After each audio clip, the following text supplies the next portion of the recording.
ఆయన నాకు తెలియక అడుగుతా, 2 నెలల పసిగుడ్డుకు కులం తెలుసా? 2 నెలల పసిగుడ్డుకు 2 నెలల పసిగుడ్డుకు మతం తెలుసా? 2 నెలల పసిగుడ్డుకు అధికారం తెలుసా? ఏం తెలుసు? మనం పుట్టించిన కథ కులం. మనిషి పుట్టినాక 5 నిమిషాలకు పుట్టేది కులం.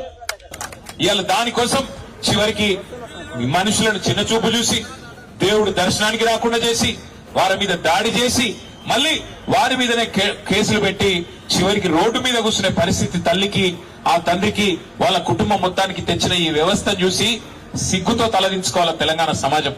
ఇవాళ నేను ఇక్కడ రాజకీయం మాట్లాడడానికో రాజకీయం చేయడానికో రాలేదు. నేను స్థానిక ఎమ్మెల్యే గారిని కూడా కోరుతా ఉన్నా, స్థానిక ఎంపీ గారిని కూడా కోరుతా ఉన్నా. హంతకుడు ఎవడైనా హంతకుడే. వాడు ఏ పార్టీ వాడైనా, ఏ పార్టీ వాడైనా వాడిని ఖచ్చితంగా శిక్షించాల్సిందే. 8 మంది ఈరోజు ఈ హంతకుల ముఠా కలిసి ఆ పాపను హత్య చేసింది. ఆ 8 మందిని జైల్లో పెట్టాలా, ఆ 8 మందిని ఖచ్చితంగా హత్యా నేరం కింద అరెస్ట్ చేయాలన్నదే మా ప్రధానమైన డిమాండ్.